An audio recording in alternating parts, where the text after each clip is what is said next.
Mr. Daniel Steinhagen has replaced me for this case and for the balance of the evening. I will now recognize the applicants for AUCC. We have Sunshine Foundation. Mr. Ferraro is attorney for the objectors present. Now, I seem to remember at the last meeting there was an issue as to the qualifications you felt at the time as to be up to speed on the case. Do you feel that you can adequately now represent your clients? So, Mr. Rosen, if I may, Yeah. I've spoken several times, just for the record, Daniel Steinhagen from VD Padovano, Board Special Counsel. I've spoken several times to Mr. Ferraro, Mr. Asadurian, Chairman Meyer, about how we were going to be proceeding tonight. And at the last meeting, we indicated that the applicant would put its witnesses on, and the interested parties would be given the opportunity to question the witnesses at a subsequent meeting. They were not going to be cross-examining tonight. That was the understanding of all the parties coming into tonight, and I think that's what we were intending to do. Mr. Ferraro was going to be putting on direct testimony of Mr. Burton and I believe the architect. Correct. So those witnesses will not be subject to Cross-examination by the objectors' counsel. Okay, but however, members of the board? Members of the board, if we want to do members of the public, we can. It may make things more expeditious to have Ms. Price, when she's available, ask questions first, but if you want to have the public do it, that's also okay. That's the board's call.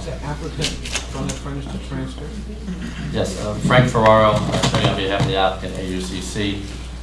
The applicant agrees to provide the transcript, but we do that throughout, so that's not an issue. State your name for the...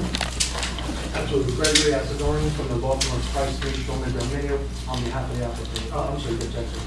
Okay, so again, just so the public understands what just happened, Mr. Asadorian is representing Ms. Price's firm. Ms. Price has represented a group of you homeowners. If you have enlisted the services of Ms. Price's firm and Mr. Asadorian is present tonight, you are precluded, you are not allowed to ask questions because you are represented by counsel. If you are not represented by Ms. Price's firm and you're here as a matter of your interest in the case, you will be allowed to ask questions, but please, if that's the case, you can, when it's appropriate, you can come up to the microphone and just state for the record that you are or aren't being represented by Ms. Price's firm. Okay. Go ahead. Thank you. So good evening, everybody. This is a continuation from the last time we were substantively heard on this application back in December. At that time, you heard from Mr. Burton, who testified as to the site plan. So we'd like to continue that testimony. We submitted revised plans to the board. Hopefully everybody has that in their packet. And unless there's any initial questions, we'll recall Mr. Burton. Well, before we do that, I think we should mark the updated review letters that we received from Schwanweed Halls, Phillips Price, and Stonefield Engineering. Mr. Ferraro, my notes reflect that the last board exhibit that we marked on December 5th was B11, the Stonefield December 1st review letter. Is that consistent with what you have? Yeah. I'm going to mark first the Phillips Price letter of February 3rd as B12. The Schwanweed Halls review letter of February 3rd as B13. And the Stonefield review letter of February 3rd also as B14. Mr. Asadorian, did you get copies of those review letters? Yes. Thank you. We have the review letter from the fire department as well. Oh, yes.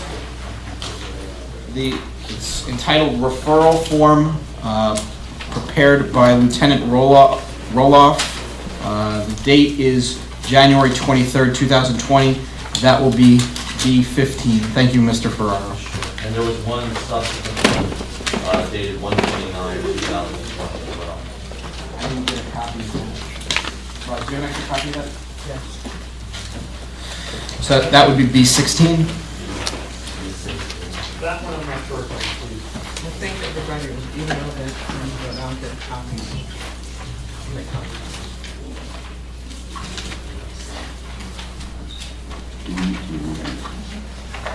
No.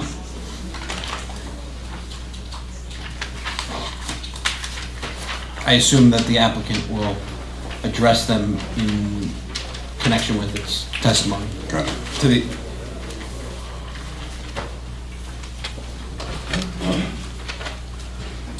Okay, again, just for the public knowledge, there are 5 letters, documents provided by the town's experts, fire department, etc., regarding the revised set of plans, and the applicant will address, hopefully, some of these issues as we're proceeding. Go ahead. Yes. So once again, I'd like to recall Mr. Burton to testify as to the revised site plan. Mr. Burton, I'm going to remind you that you remain under oath. Yes, Thank you. First and last name again? something happened on the way here, and I've kind of lost my voice, so I'll try to. My wife said, "Shut up." Sorry. I feel like a 14-year-old. I don't know. Callisto, C-A-L-I-S-T-O, Burton, B-E-R-T-I-N. And Mr. Burton, obviously you were qualified last time, you were still a licensed engineer in the state of New Jersey, is that correct? Yes, And the plans that were submitted to the board, revised plans, are last revised January 24, 2020, is that correct? yes. Do you want me to mark those collectively as A5? Yeah, we probably should. We marked at the last meeting the revision date of November 18th, so I think that it makes sense to be consistent. Okay, so marking as A5 the revised site plan, once again, this is a revision date of 1/24/2020, revision 4 consisting of sheets C1.1 through C4.1. And Mr. Burton, these plans were either prepared by you or under your supervision, is that correct? Yes. And you have another exhibit that you're going to rely on tonight, is that correct? That's the same exhibit we marked before. It's A3. Okay, so that's A3. To start, could you please just review A5 and what changes have been made to the application? Yes, we were here last time, and the board had concerns about the proposed driveway and access and fire protection and that sort of thing. So we heard you, and we looked and tried to figure out how to make it work. And I'm going to point to A3, and the driveway I'm talking about is on the westerly side of the building, and it connects the site to Oakdene Avenue. What we did was we widened the driveway. The driveway was 20 feet for two-way traffic, and we widened it to 24 feet. To do that, we reduced the length of the two ball courts, the tennis court, the basketball court, reduced it to get to 24 feet. We also, shown on the plans, we removed the landscaping that was along the side of the handicap parking spaces. And those handicap parking spaces are just west of the building. Right, so now, and there is a loading zone that's on alongside the building. Is the island still there? Just the landscaping has been removed? No, that's been removed, and it's shown on the plan, it's just striping now. There's a 5-foot stripe. Does that still make it compliant with requirements? Yes, oh yes. So now the driveway, not only is the driveway 24 feet wide, but we have an extra 5 feet for that landscaping, so bringing it to, where we removed the landscaping. So in that area, the driveway is 29 feet wide. We also have the loading zone right there, so should there be a need, that loading zone is another 8 feet wide, so it becomes to 37 feet wide. So right at that location, we have 37 feet to maneuver an ambulance by a fire truck, should there be a need. Okay. The next thing we did is, because we shortened the courts by 4 feet, we shifted all the parking along Hillside Avenue 4 feet to the west. And that allowed us to change the island on the west side of the Hillsdale driveway, made it a little bit wider by 4 feet, and got a bigger radius. So when you look at drawing 2.6, that shows the path of the fire truck going through the site. And although the truck could make it last time, we just did not properly position it on the drawing. It shows that there's plenty of room for a fire truck to to traverse the site either from Oakdene to Hillsdale or from Hillsdale to Oakdene. So let's go look at the, entrance to the parking lot at the north where you just pointed. Are those viable entryways for fire trucks? That plan that he's showing is the old landscaping plan. It doesn't show the new changes. Okay. Right, but still, those driveways didn't change, and the answer is yes, they're viable for any truck to come in. And the same with the driveway in Hillsdale Avenue. So the issue last time was more on the Hillside Avenue exit, correct? The truck path shifted when we made it, so it looked like the fire trucks had to hit a couple of cars to get out. Could you, I think it'd be a little confusing for you to show us the old one and how you're revising it. Can you show us the new one? That would be a lot more relevant to the case. I appreciate what you're doing here, but I think if we focus on what's been done and put it up on the board for certainly us to see and members of the public, that would be a lot more helpful.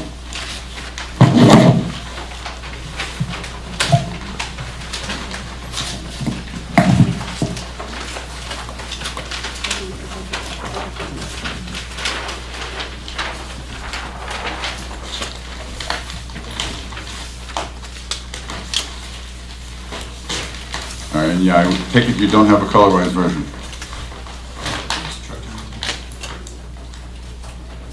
Mr. Burke, you're putting up just the site plan, or you want to put up the, does it make sense to put up the truck turning template on 2.6, just so that everybody can see that a fire truck can maneuver the site?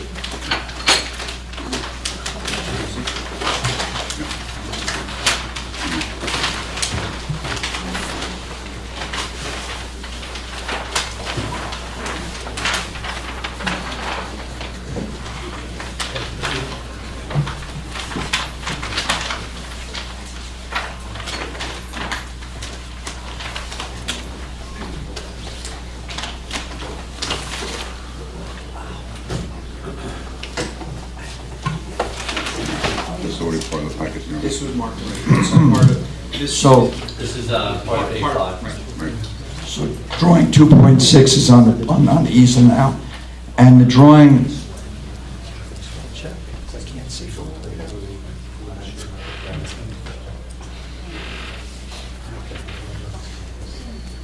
So there's two truck paths. The one on the left shows the truck entering from Oakdene Avenue, traveling through the driveway on Oakdene Avenue, and through the parking lot and coming out on Hillsdale Avenue. Remember, the roads are one way. Oakdene is one way to the east or to the right, and Hillsdale Avenue is one way to the west. That's why the trucks turn the way they are. So the other one, on the drawing on the right, shows a truck coming in, entering the site on Hillsdale Avenue, traveling then to Oakdene Avenue, making a right.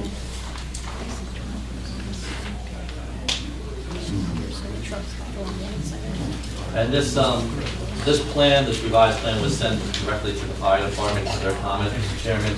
So that was the subject of the memo that was marked in as B16, dated January 29, 2020, Lieutenant Roloff. He indicates that the updated plan showed the drive aisle width along the tennis and basketball court had been increased by 4 feet from 20 feet to 24 feet. He indicates that additionally, the vehicle circulation plan shows improved access into the parking lot from Hillside Avenue. And then finally, he concludes this is satisfactory to the fire department. So this revised plan has met the fire department's concerns in accordance with the civil law plan. I have a question. I actually spoke to this the last time. That works, we have a revised plan. But if it snows, and they leave snow in that lot, or they pile snow in that lot, this plan's gone. Well, I'm saying, in a perfect situation, you'd be able to correct it. But if we can't get an assurance that the snow will be removed, they're gonna mount snow up, and we're gonna have the same situation. to your point, Dr. Mulligan, we would agree to either have it removed, or if we can utilize the sports courts in the wintertime to push it so there's no restriction at all for going around the property and make sure that these aisles stay open to meet your concerns. I'm more comfortable with it being removed, because if you're relocating it, then it's gonna be, well, we were gonna do it later. If the snow's removed, so you can guarantee to keep this this pathway that you've been able to create open the whole time, that's fine. I'll make that note, Mr. Mulligan, and then maybe at the end, we can stipulate this. But we discussed that with my client. I brought this up the last time too. I think putting snow on a field there is a potential other issue. We couldn't find another issue with it, to be honest, because it's going to be impervious, it's going to be a sports court, but I'm not dismissing your concern. My point is, we're going to be back here on the 20th, is my understanding, so if you don't mind, I'll give you an answer at that time. Could you go back to the revised site plan again?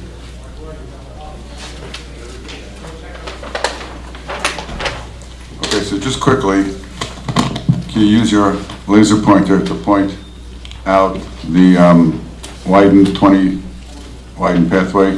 Thank you. Could you use your pointer to show the landscape island that's been removed? So, Mr. Burton, just for the record, would you mind, while you're pointing, just saying where you're pointing at? Okay. Just so our, Well, No, we appreciate right. the visual, but That's just fine. because we're... Okay, the Because we driveway. do have an objector, and I want to make sure that the record is clear. Yeah. And I apologize. I'm sorry. So the driveway is on the west side of the building, running from Oakdene into the parking lot. That driveway has been widened to 24 feet. You can see near the Oakdene Avenue driveways is a parking lot with 4 handicap parking spaces immediately adjacent to the drive aisle.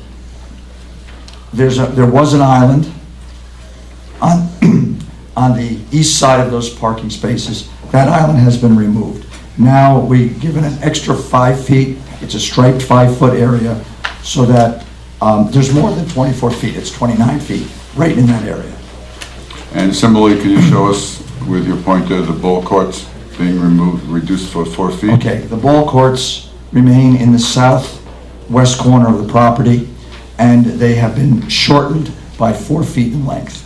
Okay, and again, 23 parking spaces on Hillside Avenue are shifted 4 feet westerly. Correct, right here. So the parking space on Hillside Avenue, because we moved the tennis court and the basketball court, we were able to shift the parking spaces. And you can see there's a landscaped island on the west side of the Hillside driveway, and that got increased by 4 feet in size, and so we were able to put a 10-foot radius, make it easier for a truck to make that turn. And you've already discussed the number 5 and 6, the changing the access by fire truck. Any other changes you wish to highlight at this point? Well, we didn't calculate it when we submitted it, but actually this increases the amount of landscaped area by 12 square feet, so there's really no change to the drainage. Okay. Okay. And as far as, we also have lawn area along the Hillside Avenue parking lot, for snow storage and stuff, should there be a case for snow stockpiling as well. Okay, continue. So, Mr. Brim, that's basically the changes that have been made, correct? With respect to the drop-off, we have a wider drive aisle now. Have there been other operational considerations? Yes, there was questions about the 3 parking spaces that we proposed, and I had designated them for drop-off. That doesn't mean they're the only parking spaces for drop-off, and we talked about it. And really, we talked about it with our clients, the way this operates is that parents pull up and the school staff takes the children. So the parents don't have to walk inside the building. So because you were concerned about those 3 parking spaces and congestion, the 3 parking spaces next to the Oakdene Avenue driveway, we actually came up with a plan for school arrival. So what we thought of doing was having that driveway on the west side of the building as for school arrival to be one way. That we would have it going one way heading in a southerly direction. That means all the parents or guardians would enter from Oakdene Avenue and pull along that, in that driveway, stop, and let their children out. Very similar to how public schools work, elementary schools. And then the staff would then take the children to the sidewalk and bring them in. So we could have 7 to 8 cars lined up in that driveway. And we cornered off one way so that that stacking could occur in the driveway. The children would be picked up by the staff, and then the cars could proceed out. I'm just wondering, Ms. Steinhagen, what's the feasibility or viability that the applicants in this venue can state what administration are going to do? I was wondering whether it's feasible for the applicant in this venue to state what administration's going to do in terms of drop-off and then be beholden or be locked into that plan. Are you asking what kind of enforcement mechanism the Exactly. township would have? Exactly. I don't know how easily you could enforce a directional restriction during certain hours of the day. I would think that it's in the applicant's, or the operator's best interest to do this. I mean, you don't necessarily want to have kids getting out of a car with vehicles potentially coming at them. It would seem to me, and No, but is it feasible, for example, for Mr. Burton to state this is their plan, and then on day one, administration said that's a ridiculous plan, we're going to do this instead? well, what you could do is you could require signage to be posted on the site saying it's one way during specified times. And theoretically, the applicant could give the township Title 39 authority, and the police could enforce it. Are you willing to stipulate that those kinds of restrictions would be? Yes, because, I mean, the purpose of this, Mr. Burke, is to make sure that the queue for drop-off is on-site, correct? Correct. And not out on Oakdene where it might interfere with... And we looked at going the other way. And the reason why we had come in Oakdene Avenue is because if someone's coming from Teaneck Road, they can come up Hillside Avenue, go around the property and come in. If we had everyone come in from Hillside Avenue, well, then we can't get, because Hillside Avenue is one way, we can't get people from the west to come in. They'd have to go Teaneck Road and then come in. So we figured that having them come in that way made the best sense from a traffic distribution, so people could get in from any direction without having to go through unnecessary traffic. That's why otherwise it makes sense to go out on Oakdene, but because the roads are one way, it makes sense to have them come in from Oakdene. So, Mr. Farrar, just to be clear for the record, your client would be willing to post signage and also give the Teaneck Police Department authority to enforce the traffic laws within the parking lot? Yes. So there would be no drop-off activity coming off of Hillside Avenue, is that? There still could be, because for parents who want to walk their children. So, How would those parents then leave if the entrance off of Oakdene is one way? you'd go out Hillside. So They have to make a U-turn. for example, if parents wanted to come in and talk, or wanted to come in for whatever reason and go inside the school, they have the parking lot by in the northwest corner up by Oakdene driveway, and they have the whole parking lot off of Hillside. So they can come in, park, and then leave. And if you're in, no matter what, we're leaving from Hillside Avenue. So they would have to pull in off of Hillside. And they couldn't go any farther. They'd have to park in that lot, Behind the building, right? behind the And building. then make a U-turn essentially. No, they park, They park and leave and go back out, I understand. just like a regular But parking lot. if they're just dropping off the child, they would be making the U-turn. Well, if they're just dropping off their children, they wouldn't come in that way. If they want to drop them off and leave, they have to come in from Oakdene. I mean, this is a school, they set up rules just like most schools, how parents are coming in. This is not something where you and I would just show up one day and not know. This is a routine that they will be instructed on how to use the facility. So if you wanted to merely drop off your child and have a teacher walk them in, that parent would be instructed to come through the Oakdene entrance, correct? Correct. Or if they wanted to come in to the school and talk to a teacher, at that point, they would have the option of either coming in Oakdene and parking in that lot on the north, or coming in Hillside and parking in the rear of the building and walking in, correct? So what we're trying to do is create designated areas, so, you know, obviously people figure this out, maybe on day 1, 2, 3, it might take a little figuring out, but we'll create a flow so people know where to go, correct? Correct. And also, this also applies to anyone who wanted to use the community center, is that correct? Correct. Anybody who used the community center could come in from either driveway, but they have to park in that parking lot. And then when they leave during those hours, the drop-off hours, I believe was 7 to 9 or something like that, they'd have to go out Hillside Avenue. And it's the applicant's intention to instruct, although we don't expect a lot of people in the morning hours, but community center members who want to use the building would be instructed to use the parking in the rear, is that correct? Yes. Stay out of the way of the drop-off. When you say rear, you mean the Hillside Avenue entrance? Correct. Okay. So, Has the applicant given any thought to traffic control for people who are coming in off of Oakdene to make sure that there's no one driving past the line of cars waiting to drop off children, just in terms of a safety issue? yeah, I think that's the best thing, is that we have a line of cars, nobody passes each other, Right. because people are coming in. So the cars come in, they take the first one, the second one, the third one. It's just that you have a 24-foot right. to 30. What are we gonna do about it? Well, I think if we have cones. Cone it? Okay. Cones in the northbound side, we just cone off that and people would come in. We want to minimize cross-traffic, which was the concern of the board. So now you have a nice safe walkway for the kids to either be picked up or anyone who's walking across from the parking lot. And yeah, that's more for the drop-off, because that usually is concentrated.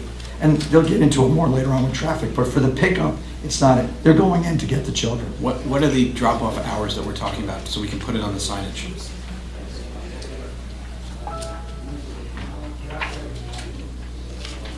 Actually, the drop-off is probably, So you mean the peak drop-off? When 6 to 9. We'll just say 6 to 9. You're gonna have people standing outside for 3 hours, or what's the contemplation for having parents drop their children at the curb? It would seem like there's a window that you're gonna use, but you're not gonna have someone standing outside at 6 o'clock in the morning in December. No, I mean, the busiest times will be from 6 to 9 in the morning for the drop-off. I just confirmed. We're going to do it from 8 to 9:30. Makes sense. And that's easy. They go out with the cones, because they're picking up the children, they go out with the cones, block it off, and then,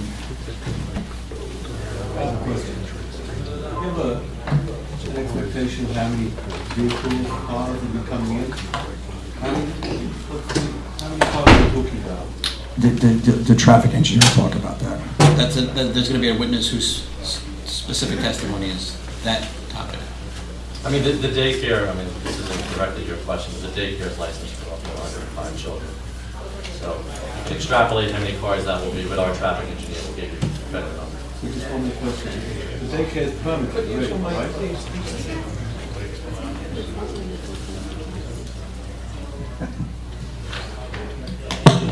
The daycare is permitted currently, right? Correct. Is there any stipulation in the permit of drop-offs or? No. The site's operating the way it probably has been operating since that school opened 100 years ago. It's just utilizing the existing parking lot, correct?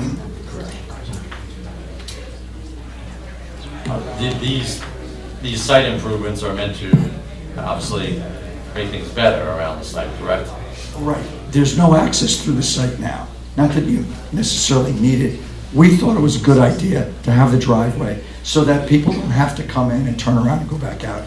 Or, for example, I guess when buses came in, they parked in the middle of the parking lot, and then they went out. This way we have a flow through the site. It just was, to me, made better sense. And that's why we did it. Is there a similar plan for the PM pickup? Well, that's what I'm getting to, and we'll Okay. talk about that more. But the PM, the parents are going inside to get their children, so they're gonna park and go in. So we don't have that issue.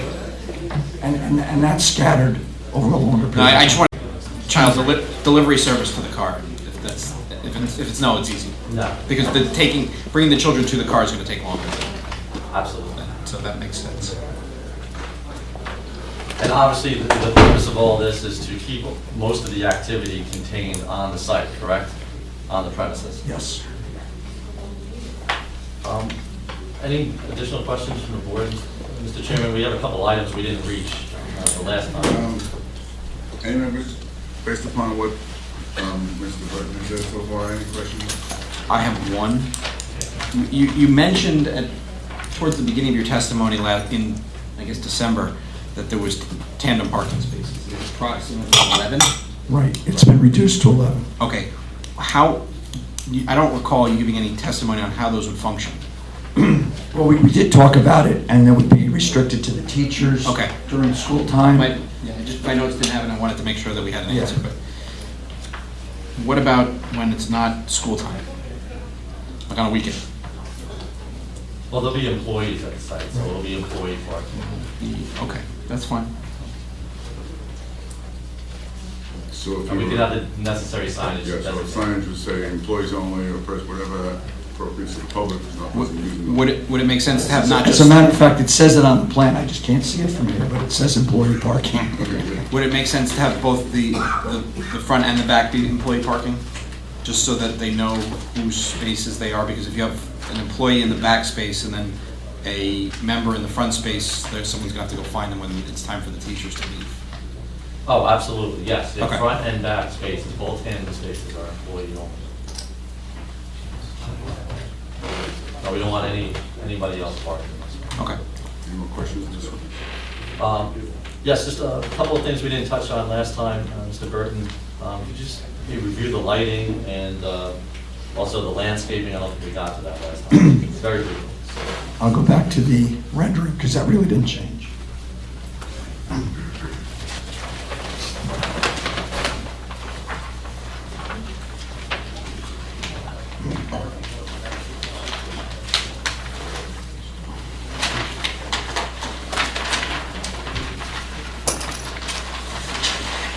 I think we talked a little bit about the drainage system, and when you look at the plans, there's a pretty extensive underground drainage system, and we reduced the runoff from all the storm events.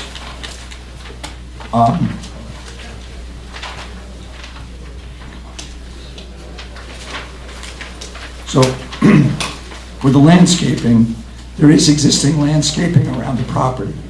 We're going to keep the row of, I think they're arborvitaes, along Oakdene Avenue. That's where the children's play area will be.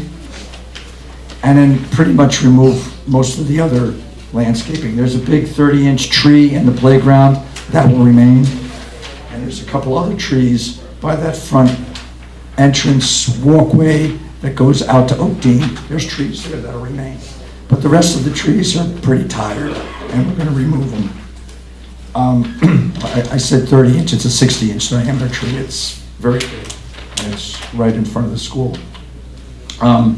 So we're proposing to put street trees along Hillside and Morningside Avenues, linden trees, typicals, and then foundation plantings around the building. And then there's a row of junipers between the pool addition and the two neighbors to the east. So you can see there's a whole row of evergreen trees.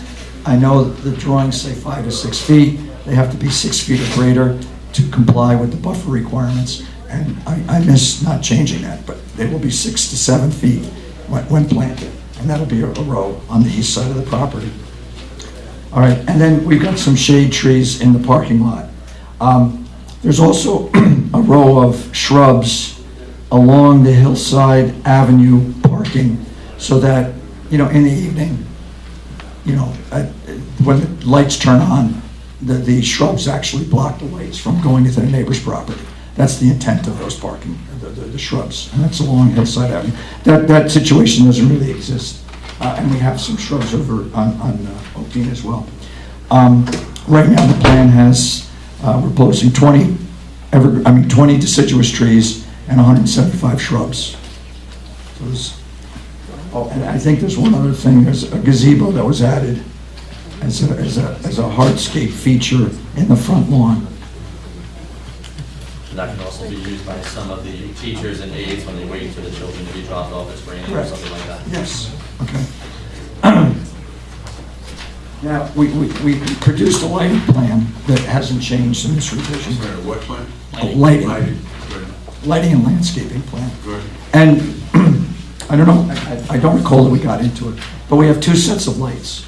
We have lights around the ball courts. There's 4 poles around the ball courts. Those lights are 20 feet high. Right?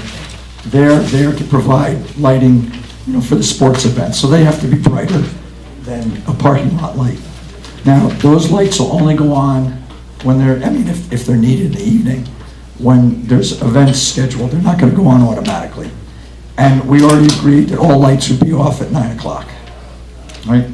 So, but even though these poles are 20 feet tall, The lights for the sports courts. For the sport- 9 o'clock, right? yes, for the Okay. sports Still court. need the parking lot. Right. So there's, like, for example, the light that's along Hillside Avenue, it's 20 feet high, but the wall in that area is like 10 feet high. So at that point, the light pole, the light fixture is only 9 feet above the street. The other light along Morningside, that light happens to be 7 feet above the street. So they're not, even though I say they're 20 feet tall, they're not 20 feet tall shining into the neighbors' bedrooms. They're 20 feet tall, but they're recessed deep in the ground. Now, they also, and the plans specify they'll have back shields. So in addition, you know, these LED lights are all directional now, but we'll actually have a shield to help hide the light source from looking at it. Now, what we thought about afterwards is that in those locations, those 2 locations that I'm mentioning, on Hillside and Morningside, that we could actually plant some shrubs that will grow to that height, and then you won't see the light fixture at all. So that's an amendment we're gonna make. We'll do, you know, a leafy evergreen, like a laurel plant or Fast something. growing. Well, yeah, well, laurels are quick, and then they grow and they stay like 8 or 10 feet high. That's it. And that's a nice plant, and we could put that in those 2 locations. The rest of the lights for the parking lot are 14 feet high. They're regular parking lot lights. There's one light, parking lot light in the corner, I guess, of the parking lot that's in the northwest corner. It's in the southwest corner of that lot, near the pole courts. There's a 14-foot pole there, and I just want to give you that. That fixture happens to be only 5 feet above the road at that point. And then we'll do the same thing, plant some shrubs there. So those lights you will not be able to see because they're 5 feet to 9. And they go off at what time? The ball court lights, No, the parking lot lights. 10 o'clock is when the facility shuts down. So you're stipulating all lights in the parking lot would shut off no later than 10 o'clock? correct. Give it 15 minutes, let it Got allow. it. Understood. 10, 15. Understand. Right. And then we were proposing to have a night light. And that would be right at the corner of where the parking lot from Hillside Avenue makes the turn on the driveway to Oakdene, and just to have a night light there. That's one of the 14-foot poles What's the function? for security, For security. just to have that. And that's on all night? Yeah, but we would reduce it, because the LED lights, you can do that, we would reduce it to 50%, just to have a security light there. Okay. All right. So then, Mr. Bird, I think the only thing left to talk about, which we didn't get into last time, we had some debate about variances versus deviations, Gail and I, but I'm going to call them deviations that are noted in Mr. Melby's letter. There was an indication that 60% is the maximum impervious coverage for certain uses. Of course, it's our position that these provisions do not apply in the P public zone, but for the purposes of discussion and for your opinion, obviously 60% is a maximum impervious coverage as a conditional use requirement. What are we proposing here? Well, it exists at 57%, and we're proposing 82.3%. And 60% is more like a residential standard than a commercial standard. And based upon the plan, do you believe that the site can accommodate any kind of drainage or stormwater runoff as a result? Yes, the drainage calculations we produced show that we are managing the runoff and reducing the rate at which runoff leaves the property. And also, there was a noted deviation in Mr. Melfi's letter with respect to the minimum side yard setback distance of 15 feet being required, or half the height of the building. In this particular instance, we have the pool addition, correct? Correct. So, and that is 12.88, I recall. correct, required a 12.88 foot side yard setback. Yes, on the east side of the property. And we are proposing, we cannot obviously meet that requirement, so we are proposing landscaping in that area, is that correct? Correct. That's why we put the 6 foot or higher evergreen buffer on that side of the property. Okay. And will that help buffer that pool addition from the neighboring property? Right. And just in case you don't recall, there's a little retaining wall along most of the side of the building. I mean, most of the east side of the property, or really the whole thing. The wall's like 2 to 3 feet tall.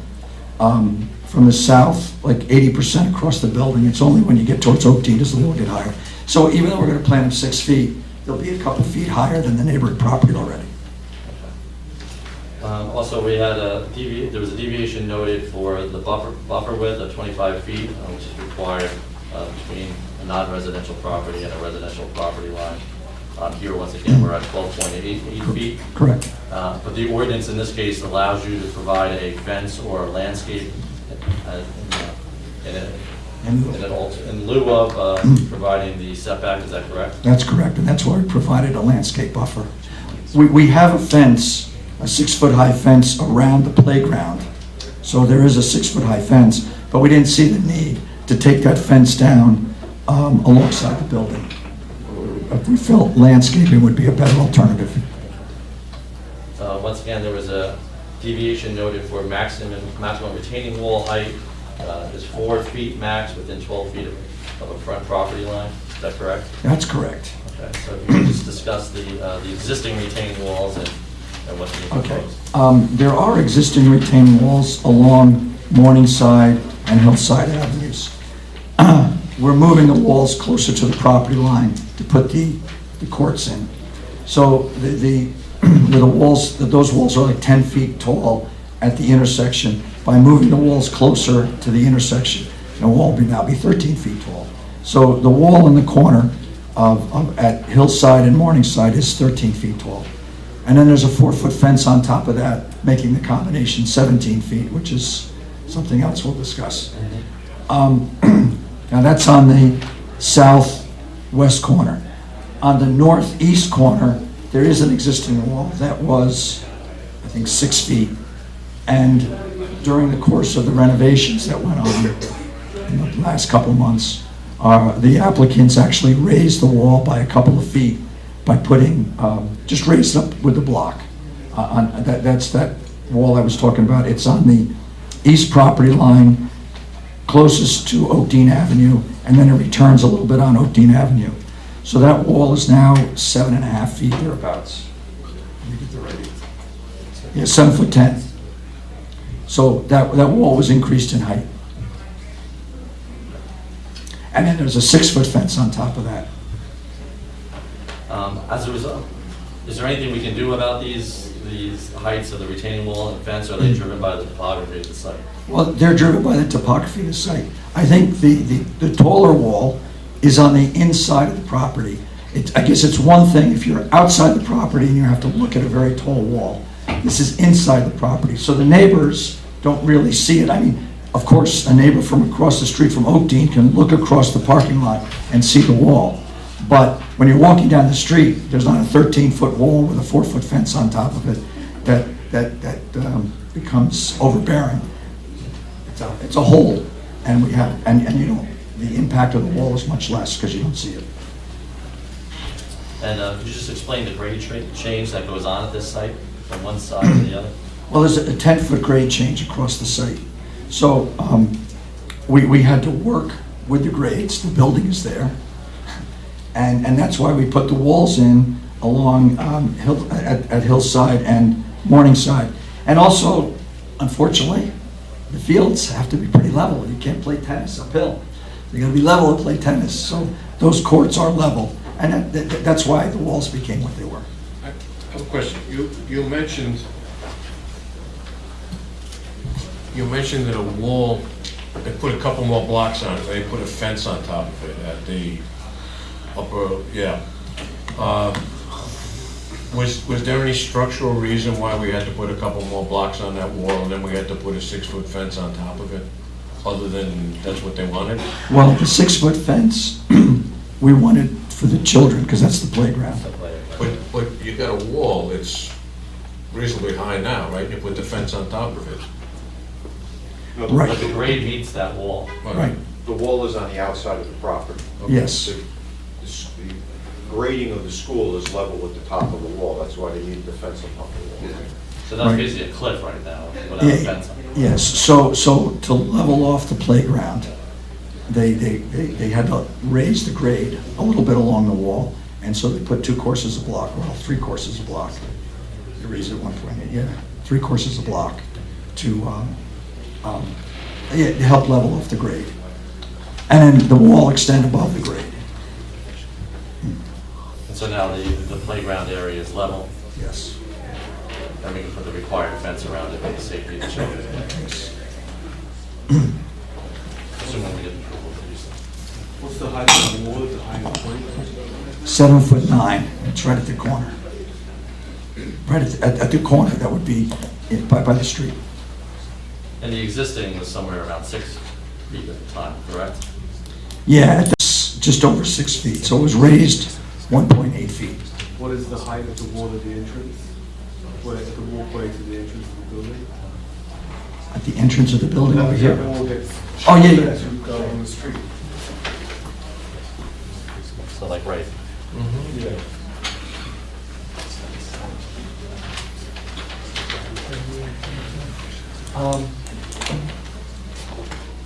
Near the walkway into the property, it's about 3 feet tall. And then it grows. As the slope of the road goes Yeah, down. because Oakdene slopes down.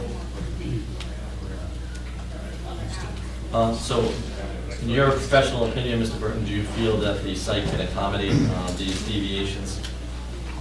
Yes, And in your professional opinion, do you believe that the site can accommodate the use that's being proposed for the site correct. from an engineering standpoint? Yes.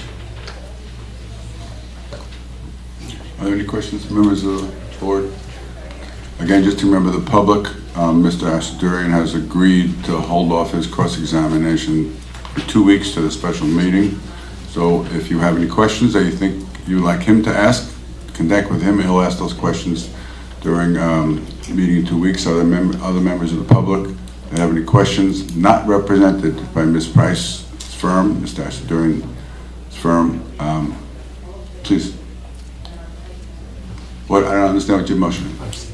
Oh, please come on. Thank you.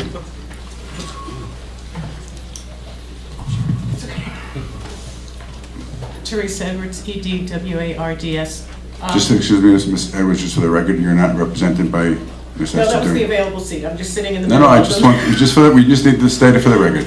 Nope. Okay, thank you. Okay, I'm just trying to understand on the plans where you changed, where you widened the lanes. You said you shortened the courts, the basketball and the tennis courts? Okay, so, but those are being used for tournament events? Are those sanctioned events? Are they still regulation size, I guess is my, will they still meet that? Well, the basketball court is, the tennis court is a little bit short. And I talk to my clients, I said, how many professionals need it? Because, I play at the baseline. A professional is 5 feet behind the baseline, so that's it. So that's not a tournament court. And I don't think they ever intended to have tennis tournaments there. Okay, all right, I just wanted to clarify that. Okay, now, parking, the drop-off and pickup, the pickup hours you said between 8 and 9:30. Or that's okay, I'm sorry, yeah, the drop-off is between 8 and 9:30. That's the peak time, correct? Correct. Okay, so can you explain again how this is going to work? Because you said the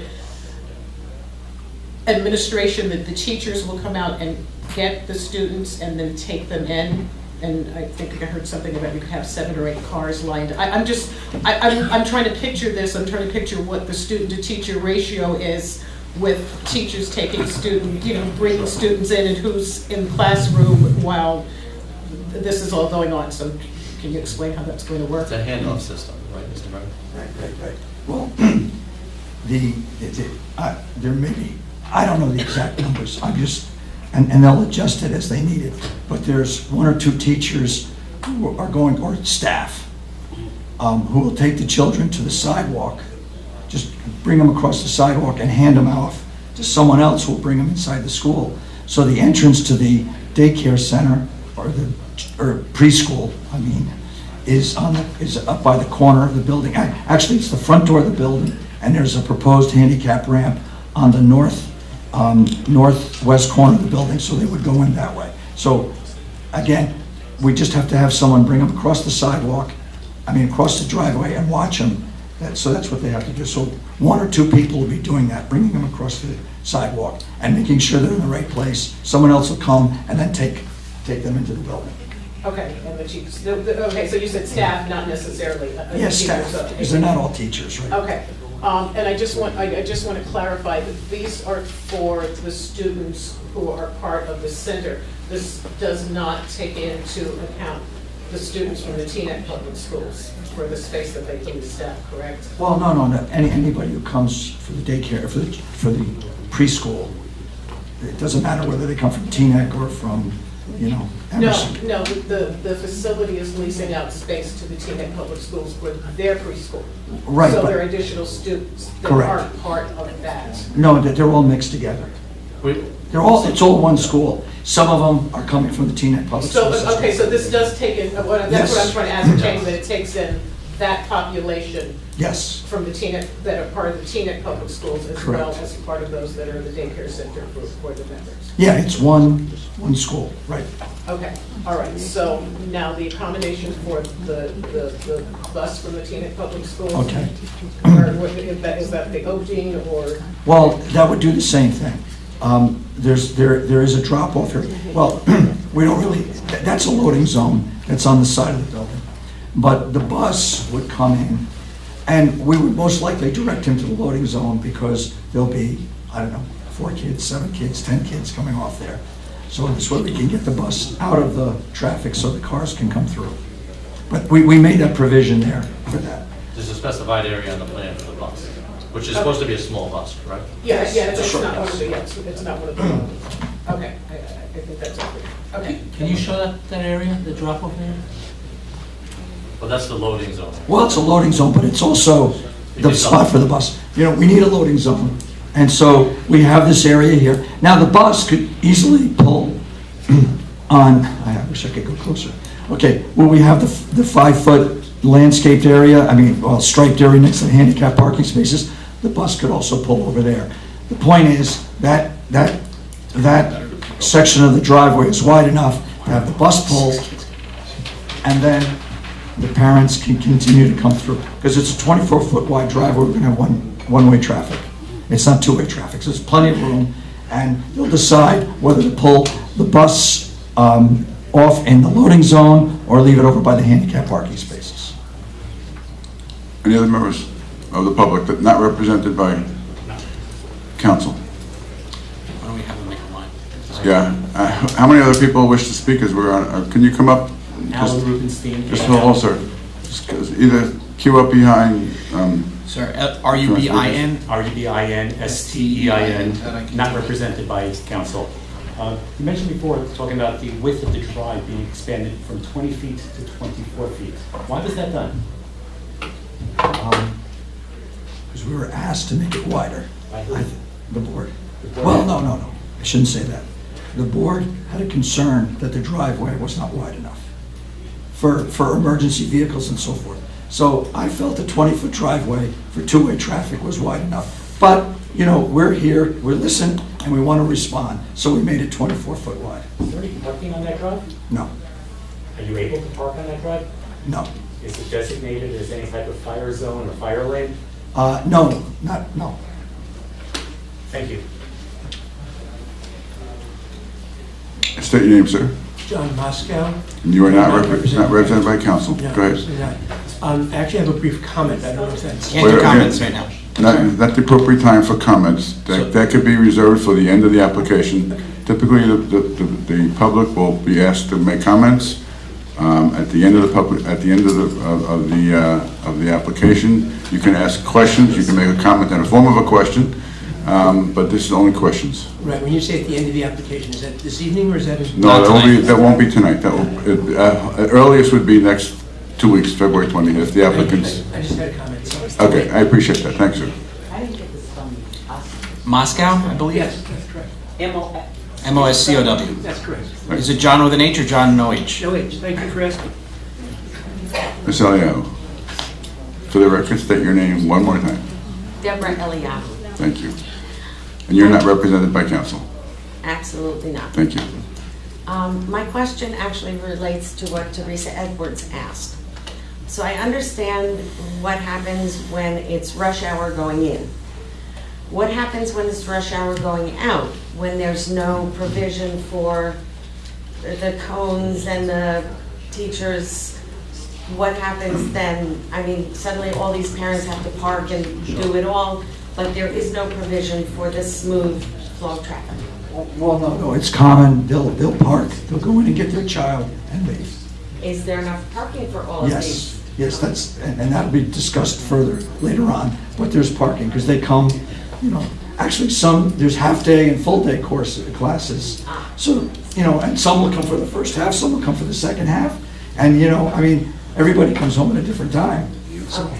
And just, again, Mr. Burton is not speaking for the owners. He can tell you what the plan is, he can tell you what the traffic design is, but he really can't testify or guarantee that administration will do one thing or another. I would imagine administration will do everything in their best efforts to protect the safety of all involved. Absolutely. I just wanted to know what the general Good. idea was, the plan. Thank you. Having lived through this with my kids in the public schools. Good, thank you. Thank you. Yes, ma'am. Hi. Yeah, we'll have a break in about 2 minutes. Melissa Johnson, I'm not represented by counsel. Melissa Johnson, I'm not represented by counsel. I had a question, Mr. Burton. You were mentioning that, you mentioned a lot of shrubbery and trees, and I was in the back, so forgive me for not seeing the new plans. I'm concerned about, and I think I heard from what you had mentioned, shrubbery that's going to be put for the purposes of maybe privacy or to block lighting. There was already trees planted that blocked the triangular sight distance the cars travel. They were removed by the previous owners, and they've been removed so far by this current owner. So I want to make a comment on this shrubbery to make sure that we don't make the same mistake again. Just not to play games, How can you explain to her how the shrubs are going to block the lights from the vehicles? Okay, no, I think... But the site triangle, that's probably going to come from the traffic engineer. Well, I can tell you, the site triangle, there are no shrubs proposed at the intersections of either street. So this way you can see through the street. And, I mean, we could add site triangle lines on there and indicate that, but again, there's no shrubs at the street intersections for that purpose. We'll just put some only where the lights are, but not to interfere with sight lines across the intersection. Okay, because it was done already and they were... So... Well, we could add site triangle lines to the plan to make sure that it's... And not just the traffic, but the kids on the bicycle, you cannot see. There's only stop signs on one street, and the other street you run right straight through, and you can't see what's coming. So that was an issue, and I'm just hoping that it doesn't happen again. What are the age of the children? I don't know that. The pickup It's preschool. I think they testified about that before, and I have to look at my notes, but it's Okay, but- preschool. Okay. And this may have been answered while I was waiting with regard to the classroom. Are we sure that we're going to have adequate staffing? At one of the earlier meetings, there was a discussion on the on-site parking and the staff parking. The number was kind of low. Will there be adequate staff for the children and parking on-site? And has the parking, on-site parking increased any? I'm not sure this is a question for the engineer. There will certainly be adequate staff, we'll stipulate to the board. It's a licensing Right. requirement. They have no choice. That's right. Right. And they've been doing this for 25 years. The owners, this is not the first time they've operated a daycare center like this. So Daycare centers are administered by the county or the state? State. And also, between the first set of plans and this set of plans, we did increase the number of parking spaces. So we were trying to increase. Anyway, there's a parking count that went on right now about, for the facility. So there's more parking information to come. So there's 100 spaces now? There's 100 spaces. Before there was approximately 63. Yes. So. Because what happened was in the original application, we had 4 courts along Morningside. We took 2 courts out to add that parking lot, which is somewhat in the location where it exists today. Okay, and my last question. Sitting through some of the meetings, there's always a conversation about lot coverage. About what? Lot coverage. Okay. And in the last meeting I came to, there was a long discussion over a homeowner's lot coverage with pavers. It appears, from what I've seen on the previous plans, and forgive me if they've changed, but I haven't seen the updated ones, the pavers in the front yard are wider than 6 feet. Does that account for what has changed on site and what we're looking at? And is that calculation included in the increased lot coverage that they need variances for, as well as the construction of the walls? Were there permits for that? There's a lot of construction going on. Ms. Burton, can you answer, Ms.? Well, I can just answer, the lot coverage is all calculated. As for the rest, that's nothing for the answer. Thank you. Dr. Powers. Jeff Powers, not represented by any attorney except for myself. In the original plan, I thought there was a running track. And when I looked at the plans this afternoon, I didn't see that running track. Has that been removed? Yes. Yes. Actually, what we had was the 4 ball courts and a track incorporated around it. So to get more parking, we removed 2 courts and eliminated the track. There were comments that there was a lot going on at the site, so we tried to scale it back. Okay. I thought so. I'm not sure this is the right question, but one of the things that I'm trying to understand is whether or not what the engineer is designing a site plan for is a community center or is a house of worship. On the document that I saw that you folks submitted, I believe with the revised version, you still specified it as a house of worship with a daycare center and a community center. I'm trying to understand, as this group tries to figure out what it is that you're asking for in terms of variances, it'd be useful to know, and I don't know whether or not Mr. Wetterman has actually been designing that definition or what definition. Thank you. I'm not sure that's a question for Mr. Burton. Just to answer the gentleman's question, because it hasn't been testified. Use mic, sir. Mr. Fergus, mic. So, with respect to the house of worship, what's being proposed at the site, there's two primary uses. There's basically the daycare center, which has been permitted and which has a certificate of occupancy because they're permitted in all non-residential zones by statute. It's actually temporary at the moment, right? Right, correct. And that's operating at the site. The other use is the community center use. Within the community center, there are certain amenities. For instance, the pool addition is an amenity to the community center. There's a sanctuary or a house of worship room that is an amenity to the community center, meaning that it's only available to community center members. It doesn't have its own congregation or separate traffic generator. So those are primarily the uses. In some of the correspondence from the town, what they try to do is try to carve up all the potential uses that could define what's going on at the site. But the way we see it is, it's essentially a private community center and a daycare facility. And within the community center, there are certain amenities. One is the pool, one is the house of worship, the sanctuary room, and those amenities are only available to members of the community center. It's that definition that you just gave. We're not, sir, Dr. Prowse, we're not going to debate this answer at this point. It's you have time to do that. You asked a question about engineering, about this witness, and if you want to follow up questions. So the site plan that you developed was within that definition of what it was that you were running a site plan for. I assume that's right? Correct. Thank you. Thank you, sir. Okay, we're going to take about a 10-minute break. Oh, I'm sorry. Any other further questions from the public? Okay, seeing none. We'll come back after the break. We're going to take no longer than 10-minute break, hopefully less than that. We're going to reconvene at 9:15. Customary for us to have good and welfare at 9 o'clock session. So do you have questions?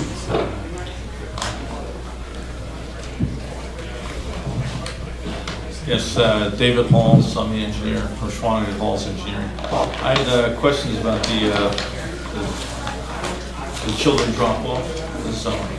Specifically, the access is proposed from Oakdene Avenue. I was a little confused on the operation of the drop-off. Are the cars going to be the drop-off? You're expecting the drop-off on the left-hand side and a bypass on the right? It was a little unclear on that.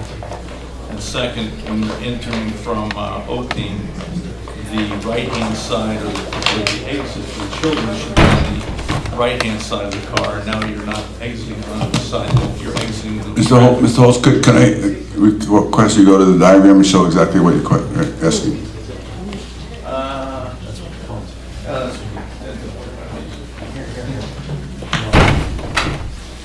I'm like losing mine. Me too.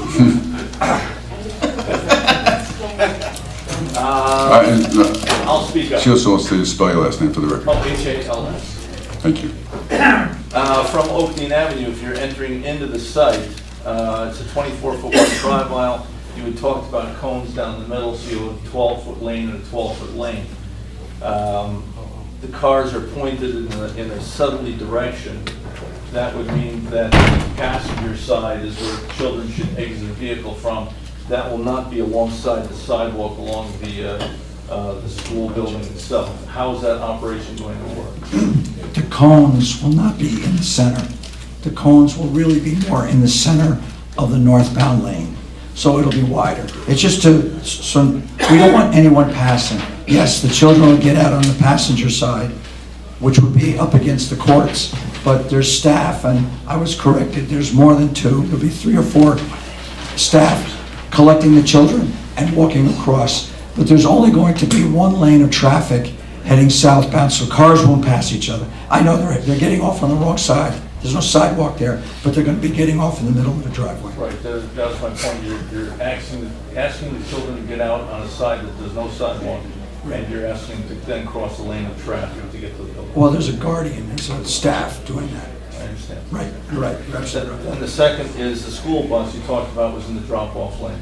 The exit door for a school bus is also on the wrong side of the vehicle. You're then asking them. That one, you would, from what you just described, the traffic lane is along the school.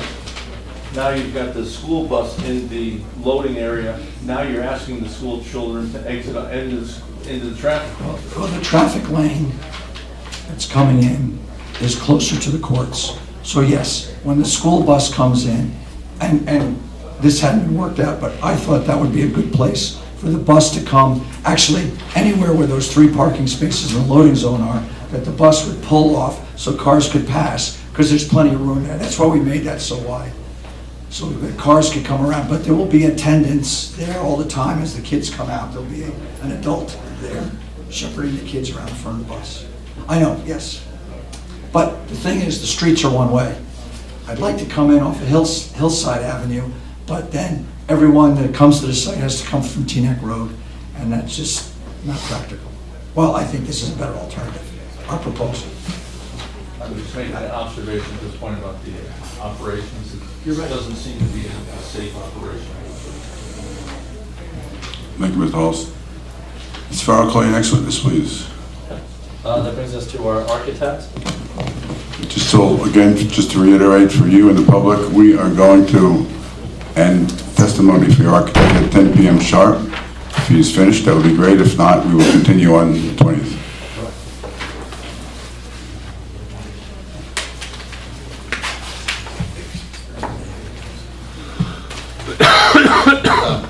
Just while the architect's getting set up, Mr. Asadorian, your client has filed several appeals, right? The time for one of them is getting close. We're going to deal with those in the course of your client's presentation of its experts.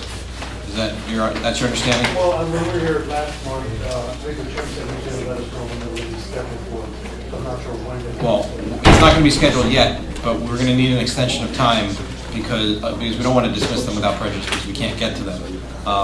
We want to hear the issues, but I think that the optimal way to handle this is to address the issues related to your client's contentions on the application that Mr. Ferraro's client is presenting this evening in connection with your contentions on your appeal, because they're really part and parcel of the same issue. Whether the uses are permitted, what is allowed to happen on the site. Those are the things that your client is going to be presenting in opposition, I would assume, to this application. I think it makes sense to do it as a single proceeding where we make decisions on all of the issues, but not have the variance application, Mr. Ferraro's client's appeal, your client's appeal as separate things and have staggered decisions. Well, I think our anticipation was that if the appeals got decided, they may or may not narrow down some of the issues. Because if they narrow down the issues, there would be limited testimony as to what was or was not permitted, what was not a variance. But we're at the board's discretion as to some extent how that is. So I understand that, but we're not going to get to it tonight. I understand that. So is your client willing to extend the time for the board to act on it, at least until the February 20th meeting, which yeah, just so we're not running up against the 120-day clock. Absolutely. Thank you. Okay. Good evening. Introduce your client, state your name. Sure, Nasser Al-Mukhtar, Nassir. Last name is Almukkhtar. Have you testified in this application? No. All right, so please. Sir, can you please raise your right hand? Do you swear or affirm any testimony you will give before this board is the truth, the whole truth, and nothing but the truth? Yes, I do. Tell us your background and qualifications, sir. Sure, I'm a licensed architect. I hold a current license in good standing in the state of New Jersey. I've been licensed since 2004. I've testified in front of numerous boards and been accepted in all of them as an expert witness in the field of architecture. Thank you. I would recommend that we accept this witness's qualifications. Go ahead. Thank you. Are the plans that were submitted to the board were either prepared by you or your supervision, is that correct? Yes, that's correct. And the latest revision date on these plans is 11/22/19, is that correct? Yes. Referring to the plans, could you please just explain to the board and the public what's going on inside the building? Sure, I just have to go closer to the easel. I'll try to speak up. Sorry about that. Just because we marked the civil engineering plans, I think it makes sense to mark the architectural plans. So these are, it's going to be A6. What was the last revision date on that? I'm sorry. It's 11/22/2019. Is that what you have? I have September 20th. That's the architectural? Yeah.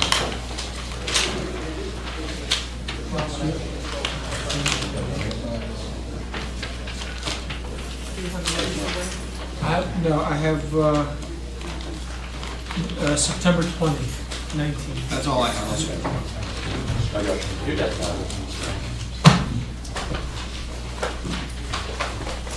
Well, marking is A6, it consists of 3 sheets, correct? Yes. Wait, does anybody have that?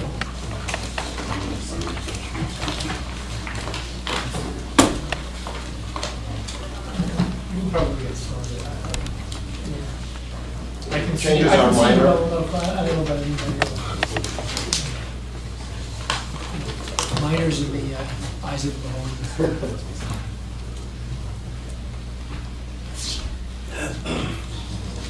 Council, do you want to wait to see? I don't have it, I know that. Okay. I have the September plan also, but we might as well hear the testimony. He can explain what... Difference between them. What's that? You can explain the difference Yeah, between the two. It's not that much of a difference. Okay. So let's start with the plan marked as A6. Sheet 1, if you can just explain kind of room by room what's being proposed at the site. Sure. So there's an existing structure, and we're proposing to add the swimming pool component to that. The existing structure is a 2-story building with a basement, and then the pool would be a 1-story building. The first sheet, which is A101, which is part of the exhibit, this depicts the first floor layout.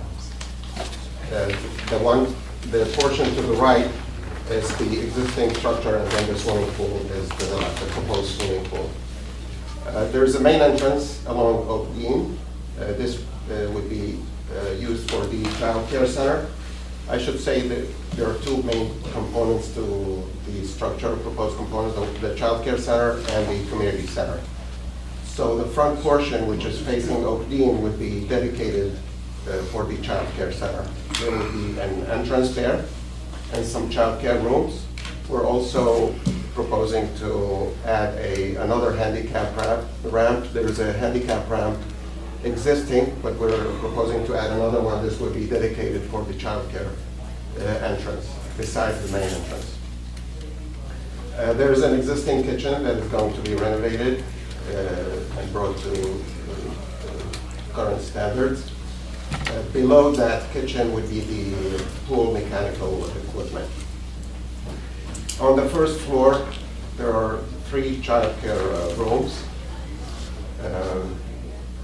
The first one, which is labeled as as 102, that's 695 square feet, and then there's 707 square feet, and then there's 635 square feet. Each room will have its own toilet facility for the children.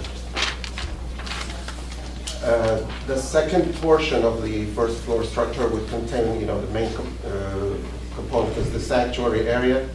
And as mentioned before, this is a non-denominational.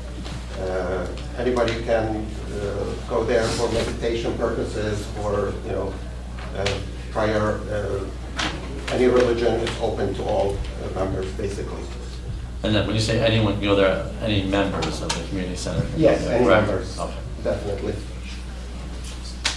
And then to the right of that, there would be a waiting area and an office space. This would be dedicated to the community center rather than the child care center. And then there's a reception area, a reception desk. So the main entrance would be to the side, office, admin, then the sanctuary, and then there will be 2 sets of bathrooms. Those bathrooms will be for men and women. They will contain locker rooms, showers, toilet facilities, all handicap accessible, obviously. There will be 3 showers. There will be a steam room and a sauna room for women's side and for the men's side. As for the swimming pool addition, the proposed addition, it would be approximately 7,650 square feet. The width would be 66.5 feet, and the length would be 116 feet and a half. The pool would contain a kiddie pool, a regular pool, and a little spa.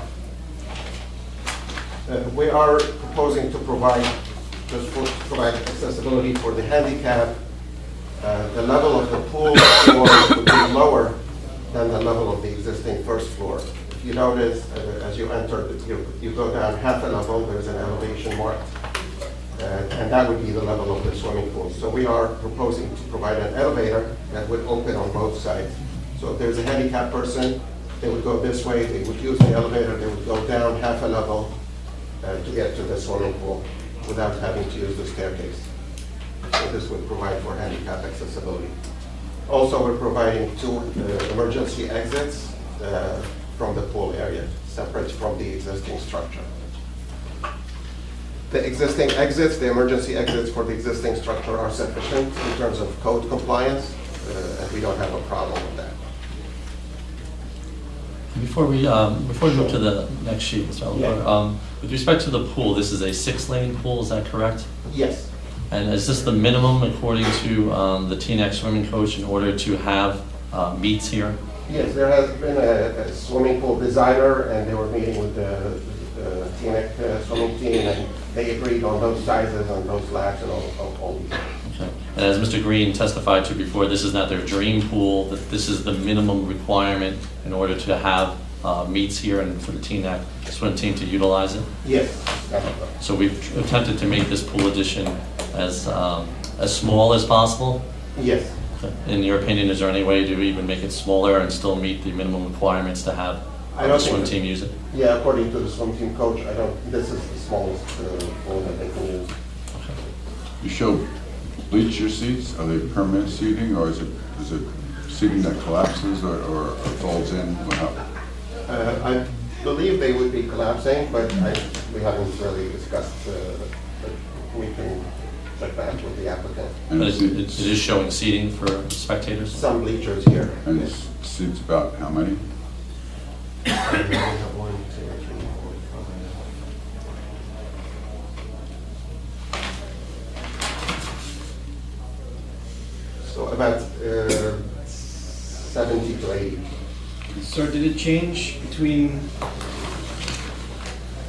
the November 22nd, I'm sorry, the September 20th and the 11/22 revision? I'm talking about the sizing? No. Because I think the number of seats was decreased from the... Yeah, because you're showing on the original plan 165. Right, so yeah, the number of bleachers, you mean, the seats? Yeah. Well, if the size hasn't changed, what's the difference in terms of the number? How do we get there? Just to provide better circulation around the The bleachers. size did change a little bit, not if it changed by half.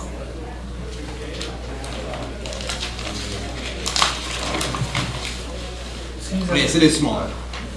Yeah. That's not half. Maybe a quarter smaller. So we're estimating on the new plan, the number of seats to be around, I would say about 70 to 80 capacity. so that would be roughly half what was on the original plan. My understanding. Right, Yeah. but the size of the bleachers didn't decrease by nearly half. More elbow room. How did we calculate the seating? The bleachers, I'm assuming 2 feet each person. So we have about 36. So each row would take about 18. 1, 2, 3, 4, 5 rows at 18, that's about 70. No, 90. I'm sorry, 90. What's the dimension on that row? It's 36 feet.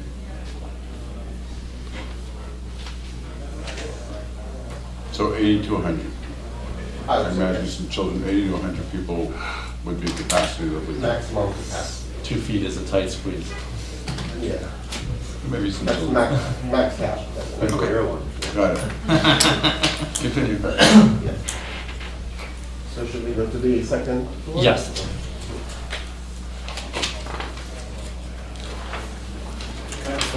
Trying to get that before. 1 foot story. Sorry. Along that whole wall on the exterior, you've got There's two houses on the other side of the wall, right? On this And side? that whole wall is windows? Yeah, we're trying to provide daylight, but if there's any concern about that, because I understand there, as Mr. Burton has explained, there's a buffer with landscaping buffer. But if you have, let's say, 90 kids sitting in the seat, I'm sure plenty more around the side shouting support, I mean, that would be pretty loud, right?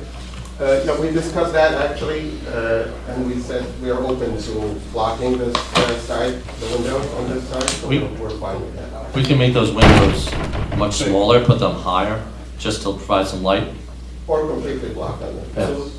So relative to the houses next door, those windows, how do those windows height up, to the house next door? I know the houses next door are lower down to the facility, but are those windows above the house? Are they level? If you're looking out of the house, you're looking at the facility, are the windows level with the house?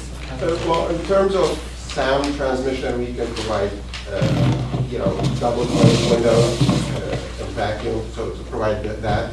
And then in terms of visual, we can make them tinted so that there's no view. However, again, if it's the board's preference, we're fine with blocking that entire side. What are the heights of the windows currently on that side? It's on the third sheet.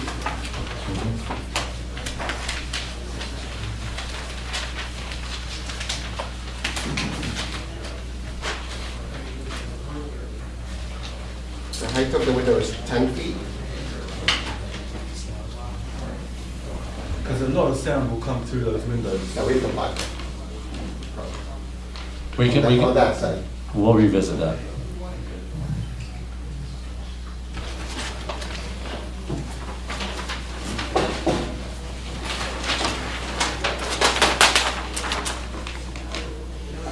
So the second sheet, A102, depicts on the right side of the sheet is the second floor plan.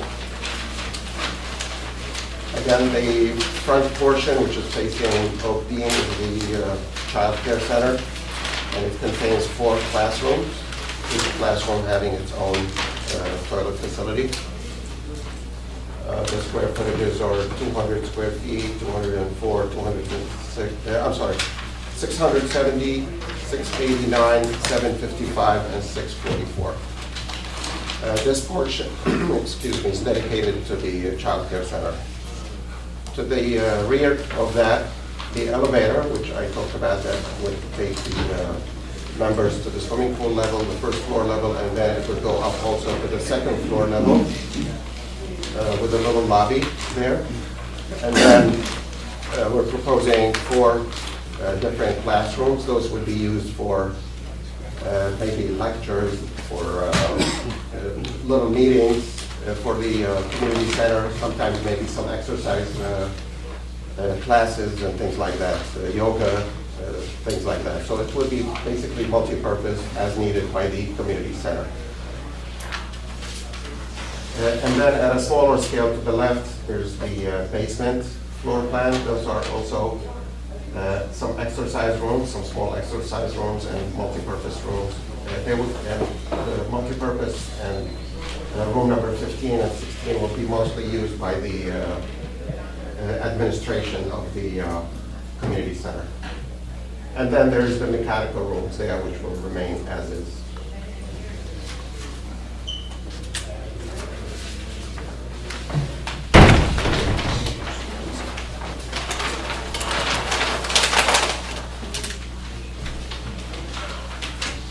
And then we have the facades. There's the Oakdene elevation. There's the left side elevation. We depicted the proposed swimming pool. Those are partial elevations, and we're showing part of the existing structure. Sir, can you talk directions instead of left and right, because it's hard to orient it? Sure. There's the Oakdene Avenue elevation, and I believe this is the not the morning side, the other side. So that should be the eastern elevation?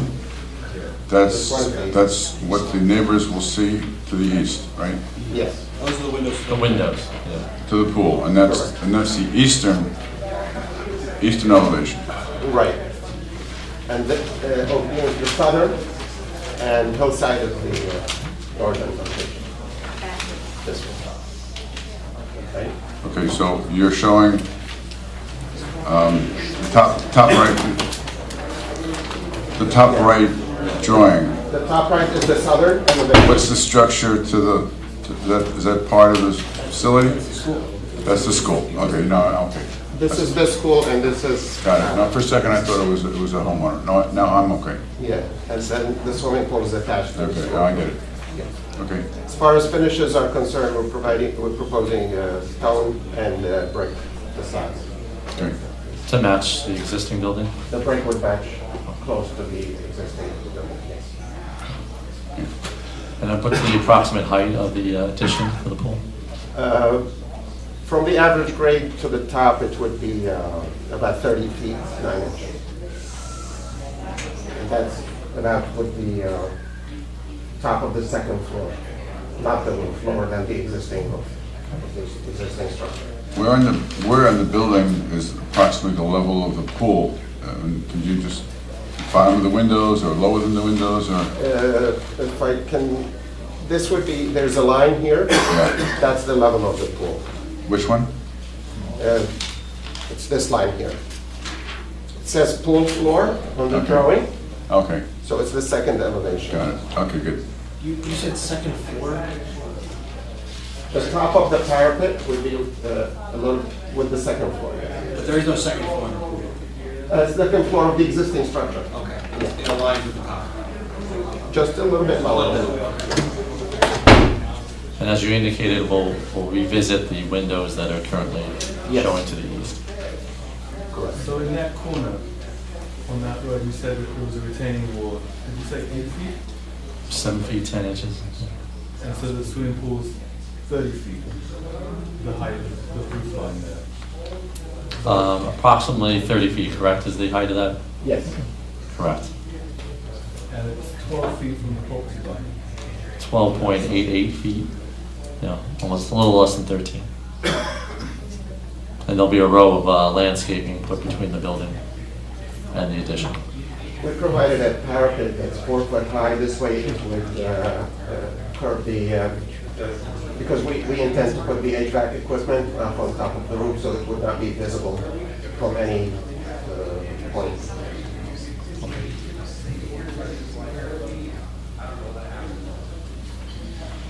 HVAC will not be,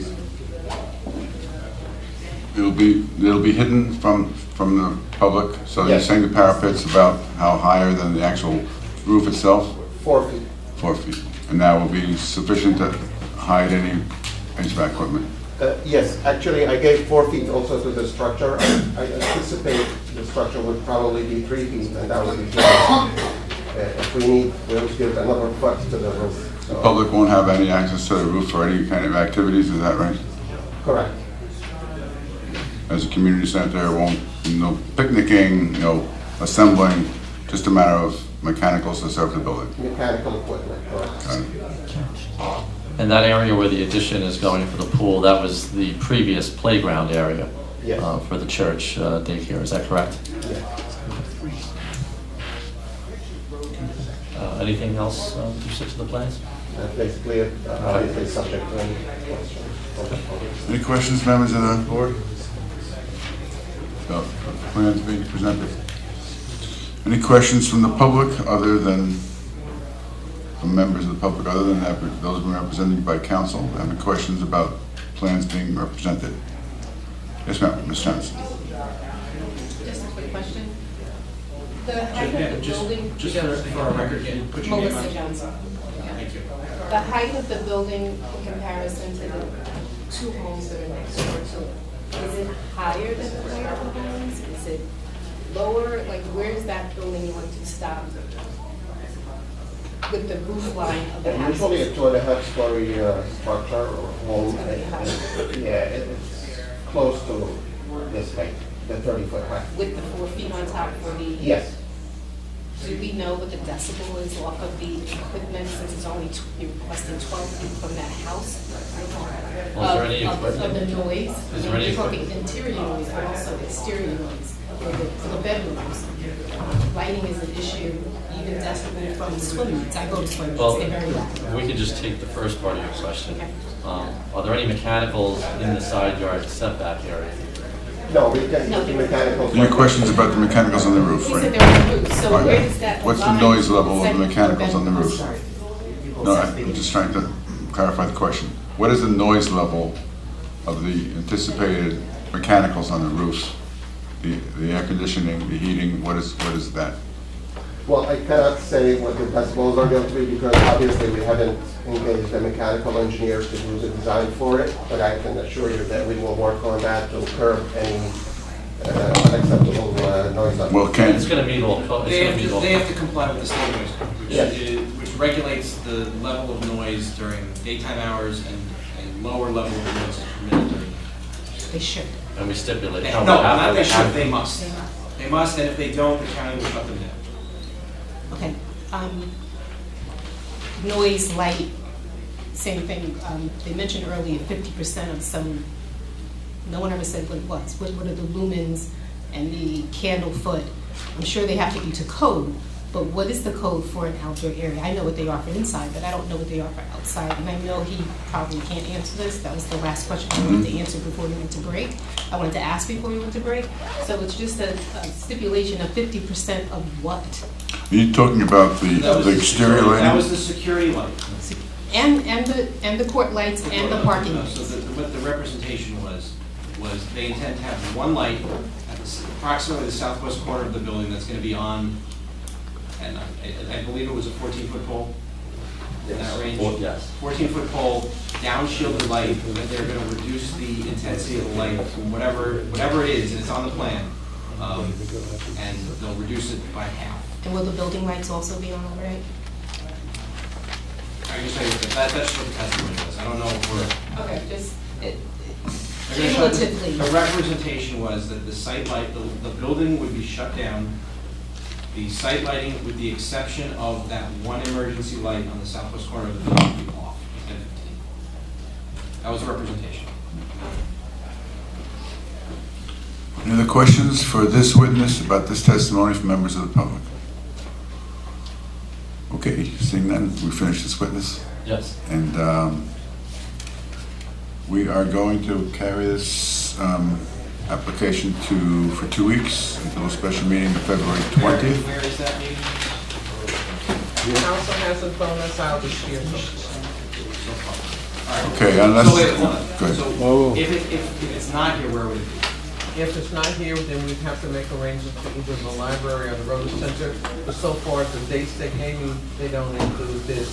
But we have, hold on, 220, Where was 189 Plaza supposed to be? They didn't decide yet? 189 The Plaza is going to. No, but they were gonna have the special meeting that day. Where were they gonna have it? Okay, it's going to be here. So why don't we do this?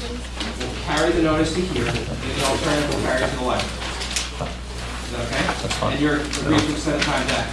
Yeah, we agreed to extend the time to act until February 20, 2020. So members of the public, if you didn't get that, the next meeting will be 2 weeks from now. Tentatively planned for this chambers. If for some reason it needs to be moved into some other facility here or the library, there'll be adequate notice, either on the door or some other way. And just procedurally at that meeting, the applicant be able to proceed initially with its traffic engineer? Well, I guess the question is what does Mr. Asadorian want to do? Do we know if Ms. Price is going to be back? Well, I cannot say for certain, but I would anticipate. So I would think that Well, here's the, I guess knowing the difficulties of the practice, I can't imagine trying to come back in. She's obviously not in, she wasn't in the office. Oh, She's going to be coming back and going to be having a fair amount to do. It might make sense for Mr. Ferraro to put his traffic engineer and his planner up. Obviously, he would need to bring back his other witnesses for when his Price is back. Right. Well, I think that in the interest of keeping the testimony fresh, It's up to them if they want. Sorry, the road center is 220, is at the road Road center. Road center. So we need to read it. Classroom 1, downstairs. first So, floor. can you tell us what you want to do? We've been going in a way that Ms. Price questioned, I don't think she questioned Mr. Burton at all. did she? No. They put their- We agreed to provide transfers. Right. So she hasn't cross-examined anybody. So, Well, let's- Mr. Chair, let's- we've let's- been asked to continue with the direct on the Yeah. 20th, because I think the public and everybody's been waiting to hear from the traffic engineer, and maybe many members of the board. Obviously, Ms. Price is going to have her chance to cross-examine whoever we present. Well, any other witnesses besides the traffic? I have traffic and a planner. Well, is it that you would put the traffic and planner and then come back to redirect for these 4 witnesses? Is that? Or we could put the traffic on and then start the cross-examination. But one thing it doesn't make sense, I guess if we want to have Ms. Price ask questions of the engineer and the architect, that would happen, I suspect, having seen Ms. Price in action before, there might be a fair amount of questions. I would say if she's going to be here in 2 weeks, I would expect her to proceed with her cross. If she can't make it, we will continue along the ways of your presenting your witnesses. Will we definitely have the transcript? It'll be excellent. It would have to be expedited. Right. Is that acceptable? Well, I mean, to be honest, Mr. Chairman, I would like the board to allow us to go forward with our directed traffic. There's a good chance that that special meeting, if my client, quite honestly, if they're a nonprofit, they'll pay $10,000 for it, they might not have a chance to present any of their testimony if that entire 4-hour meeting is taken up by cross-examination by the objector. So we have our traffic engineer ready to go. We would like to present it. I don't think it prejudices anybody if we continue with the direct in the same manner we did tonight. Again, as long as there's an understanding that if we can't complete by the 20th, we will continue to be able to extend. I don't want to be in a position to do what we did last time where there was a question as to whether your client would be willing to extend. Just as understanding that this is the way we're proceeding, it's fine with me to present your witnesses at the next meeting, as long as we don't present your witnesses and then say, no, my client doesn't want to continue. Well, my understanding is there's a good chance we might not finish at that meeting, or at least I think it's a a very reasonable good- very good chance. that we're not going to finish at that meeting. My understanding is that March 5th date may be available after that. I think that the board is going to need to talk about that offline with the board secretary and have an answer for you on the 20th, but I don't We'll put know. in that request, I- respectfully. The board's agenda, as you know, is quite extensive. There's a number of matters that also wanted the special meeting that your client is going to be taking when 189 The Plaza will cancel. We need to give those matters hearing to. There was an application that Mr. Capizzi had on tonight that I believe was deemed complete in June, and today was the first hearing on it. So they've been waiting 7 months for a hearing.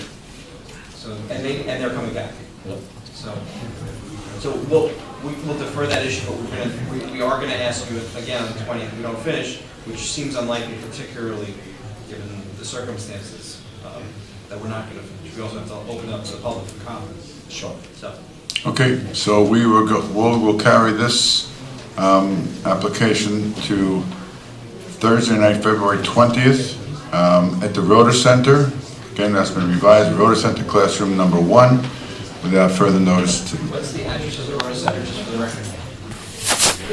Colonial Court.